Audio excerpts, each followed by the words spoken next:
Será que dá para começar a investir mesmo tendo dívidas?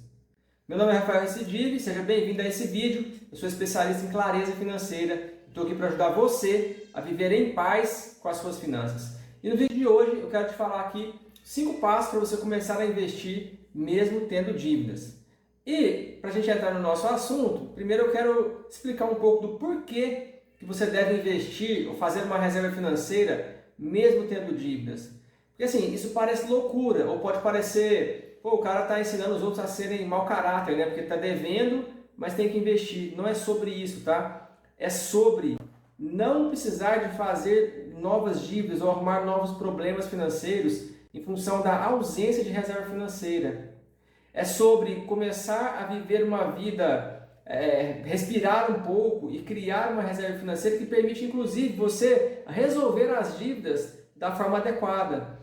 Então, é evidente que você não vai pegar todo o seu dinheiro e falar, vou reservar, não vou pagar mais nada a partir de agora. Não é sobre isso, mas é sobre você. Enquanto organiza as dívidas para quitar elas, eu vou te mostrar aqui uma forma de você fazer isso. Enquanto você faz esse trabalho com as dívidas, você vai sim criando uma reserva financeira para que você possa também trabalhar, inclusive, essa mentalidade, né, de que eu posso investir, eu posso ser um investidor, eu posso guardar dinheiro. Se você é um empresário, empreendedor ou líder da sua família, talvez você já tenha ouvido esse assunto, né? Tipo assim, eu não consigo guardar dinheiro porque eu estou endividado.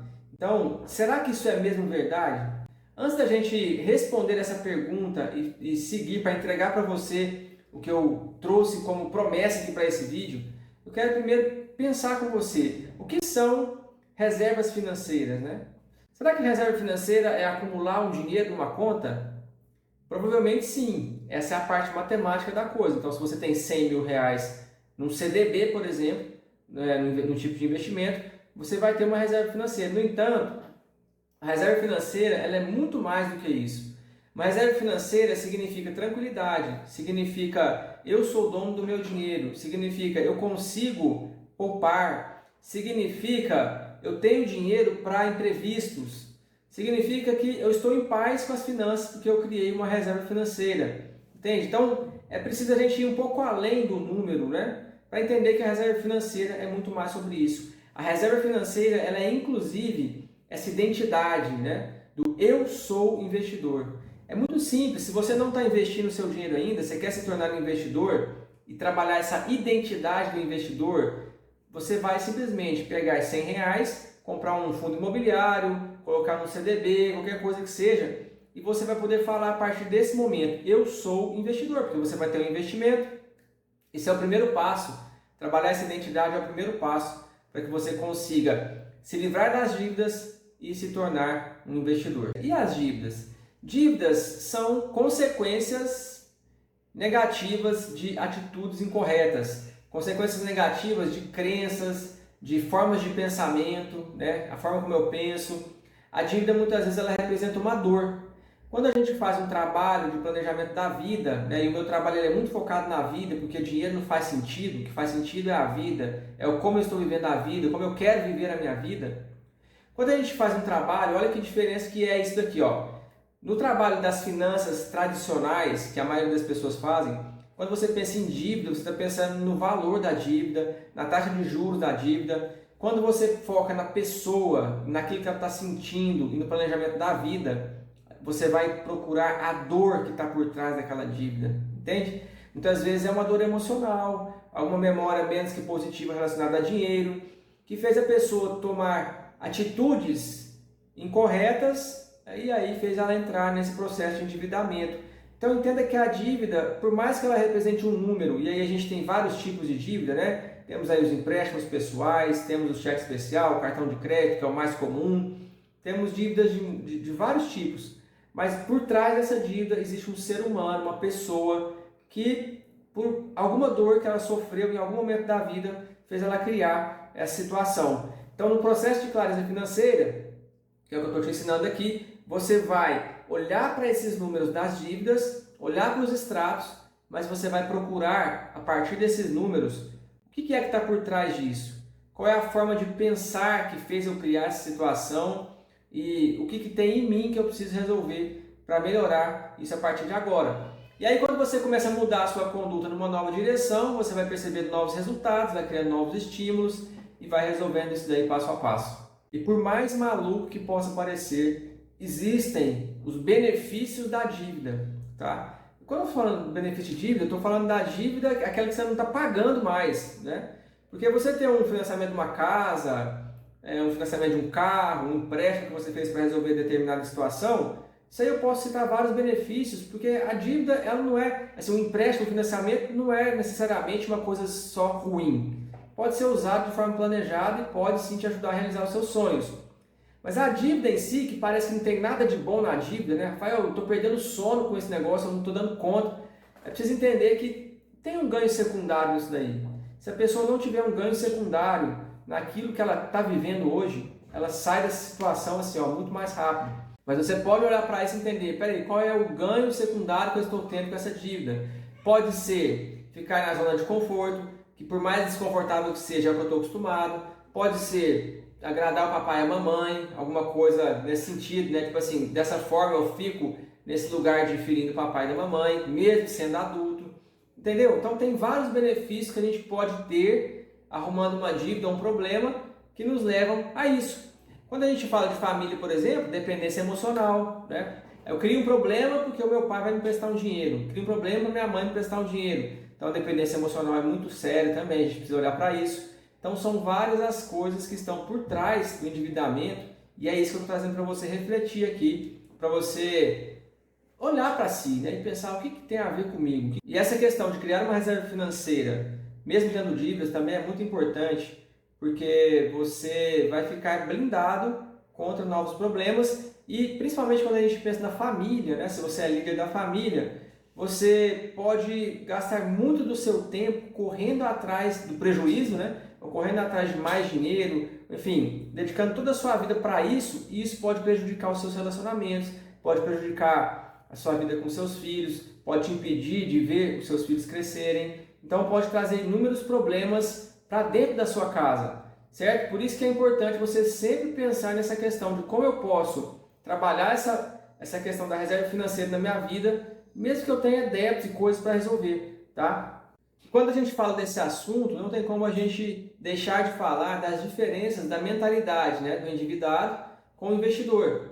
O endividado é aquela pessoa que ela está tão acostumada com a dívida que ela fica preocupada até se ela vai conseguir pegar mais dinheiro emprestado depois que ela quitar as dívidas que ela ainda nem resolveu. Isso é muito interessante. A pessoa chegou para mim e falou assim, Rafael, como é que eu faço para pagar essa dívida? Olha, quanto que é? 150 mil? O cliente ela pagou 150 mil com 7 mil no banco, tá? Por que ela fez isso? Porque a gente traçou a estratégia correta, né? Que é a que eu estou te dando aqui, e aí em algum momento ela conseguiu negociar. Só que ela tinha essa crença, ela ficava muito preocupada, nossa, mas se eu pagar 7 mil e a dívida é 150, será que o banco vai me dar crédito de novo? Isso é mente de endividado.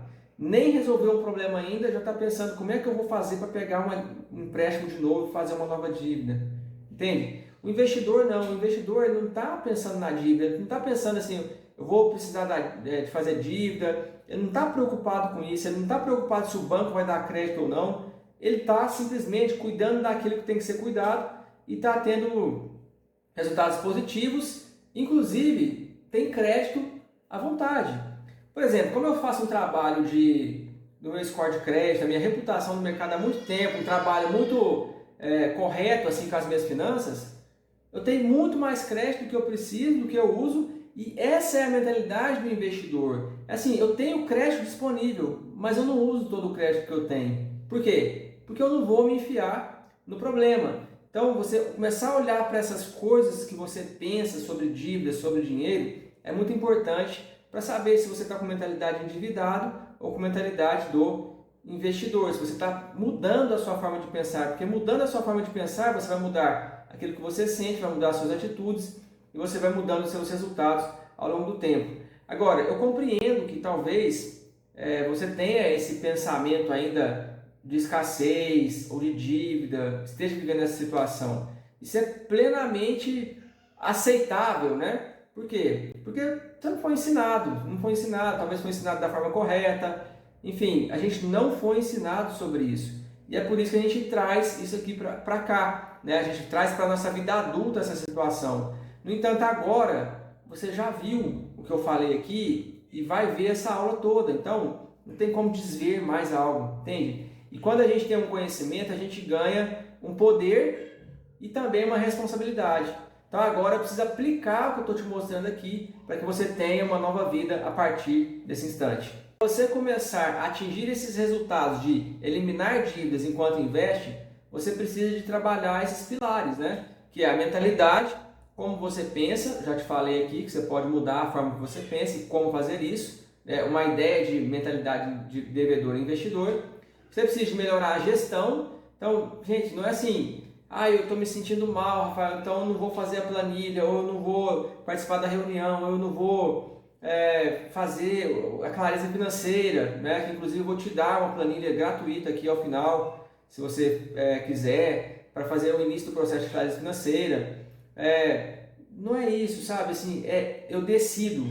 Decisão é colocar o pensamento da decisão na mente, falar, eu vou fazer o que precisa ser feito.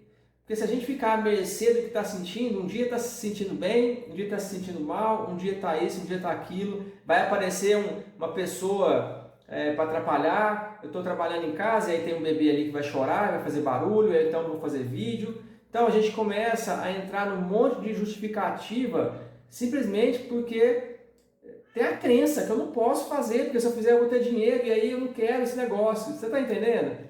Então é parar de justificativa e simplesmente executar aquilo que está sendo aprendido, aquilo que está sendo dito, para a gente ter o resultado. E aí, fazendo esses três pilares, mentalidade, gestão, que a gestão é a planilha, o controle financeiro, a clareza financeira e o padrão de vida, olhar para o seu padrão de vida, entender se ele está adequado para aquilo que você consegue fazer de dinheiro hoje, ou se tem que fazer algum ajuste, vai fazer você virar esse jogo. E aí a gente pode entrar nesses 5 passos, que é o que eu falei que eu ia dar para você aqui nesse vídeo, né? Primeiro passo do processo de entender que tanto é que eu vou usar para pagar a dívida e que tanto é que eu posso guardar para ir formando uma reserva, trabalhando essa mentalidade do investidor e mudando a minha vida. O primeiro passo é ter essa clareza. Então, qual é a situação, né? Qual é a minha situação atual e qual é a situação que eu quero viver? É isso, é estado atual, estado desejado. Entende? Porque se você não tiver clareza do que você está vivendo, não tiver clareza de uma meta, de algo que você está perseguindo, de um norte, que é assim, todo dia eu acordo, eu estou indo para lá, você vai ficar à mercê dos acontecimentos, das circunstâncias, das intempéries, das adversidades, das coisas que interrompem o seu trabalho toda hora. E aí isso é muito ruim, porque fica na mesmice, né? Mesmice financeira, essa é a doença desse século, né? Mesmice financeira. As pessoas não saem da mesmice financeira. Entenda o que você está vivendo, entenda o que você quer e todo dia você acorda dando um passo na direção daquilo que você definiu. Um outro passo que você pode dar é essa questão de identificar nas suas despesas aquelas que estão desconectadas da sua vida. A gente pode chamar de supérfluo, né? Supérfluo, na verdade, eu chamo de despesas que não fazem sentido, despesas que não estão melhorando a vida, despesas que estão me atrapalhando, às vezes acabando com a minha saúde e com a minha vida financeira. Então olhar para isso é muito importante, porque ali já está o dinheiro da reserva financeira. Tem gente que o dinheiro da reserva financeira está na despensa, porque fica acumulando comida em casa, fica acumulando coisas em casa, no guarda-roupa, entende? Você vai olhar para o seu guarda-roupa e falar assim, peraí, que tanto de dinheiro eu tenho aqui guardado, que era poupança que eu não estou fazendo? E aí você vai, a partir dessa clareza e dessa visão, né, de tudo que você tem à sua volta e que é o dinheiro que você não reservou, inclusive o dinheiro que fez você criar dívidas, e aí você começa a virar esse jogo a partir de agora. Fala, peraí, não, mas não preciso disso, não preciso de comprar mais uma roupa, olha o tanto de camisa que tem aqui para usar. Então, esses são exemplos, né? Você pode olhar na sua vida, talvez são outras coisas que você tem aí que fizeram você entrar nessa situação que você não precisa, que não fazem sentido, coisas que talvez você nem está usando e estão atrapalhando aí, ou te atrapalharam até aqui, fizeram você chegar na situação que você tem hoje. Outra alternativa que você pode fazer é buscar opções de renda extras. Mas se você tem um negócio, por exemplo, algo que é muito valioso assim, no negócio, é você entender quais são os 20% do meu negócio que traz 80% dos meus resultados.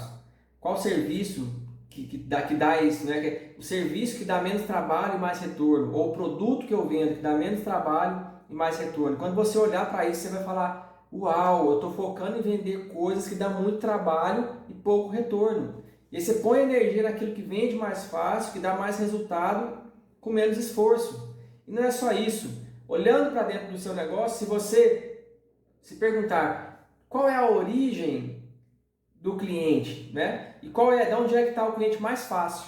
Por exemplo, se você fica procurando sempre clientes novos e desconhecidos, talvez você vai perceber que se você tivesse um programa de indicação para os seus clientes já indicarem novos clientes, ali a conversão é mais fácil. No meu trabalho, quando é uma indicação, o cliente já chega aqui já querendo comprar, porque ele já sabe que é bom, entende? E aí você, olhando para todas as origens do cliente, se é da internet, desconhecido, se é se é alguém que relaciona com você há um tempo, se é amigo, se é indicação, você vai perceber assim, nossa, a indicação parece que converte muito mais, então eu vou focar nisso para fazer mais renda, entende? Não necessariamente é assim, você trabalha com engenharia, não, agora eu vou fazer bolo de pote. Não necessariamente você tem que fazer outro negócio, tirar o foco do seu trabalho. O dinheiro muitas vezes está dentro do seu negócio, dentro daquilo que você já faz, só que você não está enxergando. Porque você está fazendo um monte de coisa sem pensar, ao invés de pensar assim, o que traz mais dinheiro com menos esforço? Onde é que está o cliente? Mais fácil. E aí focar energia nessas coisas. E você pode então ir para essa possibilidade aí de fazer mais dinheiro, sabendo que só faz sentido fazer mais dinheiro se fizer as primeiras etapas do processo, porque você, se não tiver clareza, você vai fazer mais dinheiro, vai aumentar a despesa e não vai fazer sobrar da mesma forma. Com isso tudo que eu já te falei aqui, com esses passos, você vai para um processo agora de priorização, né? Quais são as dívidas prioritárias, o que eu tenho que pagar, e qual é o dinheiro que eu tenho que reservar, quanto é, né? Se você definir uma meta clara, você vai saber melhor o que fazer ali nesse caso. E é interessante o seguinte, que essa meta clara, muitas vezes ela é difícil de ser definida. Então você pode pensar num número e faz um teste, sabe? Fala, eu não sei o que eu quero, eu não sei que meta que é, eu não sei quanto que eu posso guardar. Você pode depois falar comigo, pode pôr um comentário aqui que eu te respondo, pode me mandar um direct no Instagram. A gente pode conversar sobre isso, eu posso te ajudar mais, olhando para a sua situação. Mas defina um número, sabe? Se você estiver assim, ó, perdido, não sei o que fazer, escolha um caminho para seguir. E nesse caminho, quando você começar a seguir ele, você começa a descobrir as coisas que estão dando certo, aquelas que não estão dando tão certo quanto você pensava, e aí você vai corrigindo a rota. No caminho é que você vai tendo clareza, no caminho é que você vai descobrindo se aquele caminho é real mesmo. E por fim, você vai então para as alternativas de investimento. Você vai começar, obviamente, por investimentos que têm liquidez, que são fáceis de resgatar e que não são muito arriscados, que você não corre o risco de ter oscilação no seu dinheiro. Você pode ir para o Tesouro Selic, você pode ir para o CDB, de um banco que paga 100% do CDI pelo menos, você pode ir até dentro do bancão, se você tem uma conta no banco grande aí, também colocar o dinheiro aí, mas ele vai render um pouco menos do que em outros lugares, beleza? Mas aí você vai, nesse momento, para o mais simples, tá? É do mais simples para o mais complexo, é do pouco ao muito.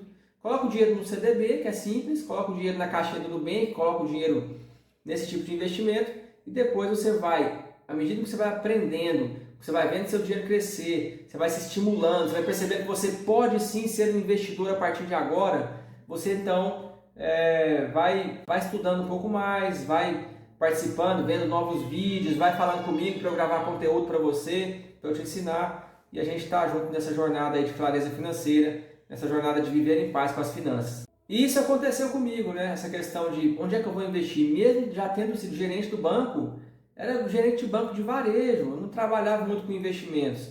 Então, quando eu fui fazer uma reserva financeira, eu coloquei dinheiro no CDB do banco e até na poupança, né? Depois eu fui estudar esse negócio, fui aprender, fui aprimorar, fui aprofundar para ajudar outras pessoas. E aí foi quando eu fui abrir a conta da corretora, foi quando eu investi no fundo imobiliário, foi quando eu fui comprar ações de empresas, mas é passo a passo, é uma coisa de cada vez. Por quê? Porque tem que ser com alegria e tranquilidade. A gente não pode sair fazendo as coisas e depois ficar perdendo a fome, perdendo o sono por conta daquilo.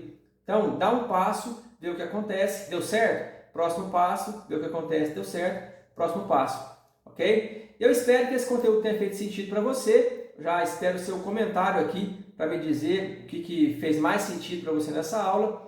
E aproveitando a oportunidade, eu quero te dar um presente super especial nós teremos nesse mês ainda, nos próximos dias, um workshop super especial, que é o Como Viver em Paz com as Finanças, com Clareza Financeira. Ali eu vou colocar a mão na massa junto com você e eu vou te dar uma planilha, assim que você se inscrever para o workshop, para você começar agora a sua jornada de clareza financeira junto comigo, tá? Então você vai clicar no link que está na descrição desse vídeo, vai fazer a inscrição para o workshop, vai baixar a planilha de clareza financeira e a gente vai se ver no dia 25 para eu poder fazer um aprofundamento com você nessas questões, para você se tornar um investidor a partir de agora, na mentalidade, na gestão e na sua vida, beleza? Estou junto com você, bora prosperar, eu vejo você em breve lá no workshop de clareza financeira.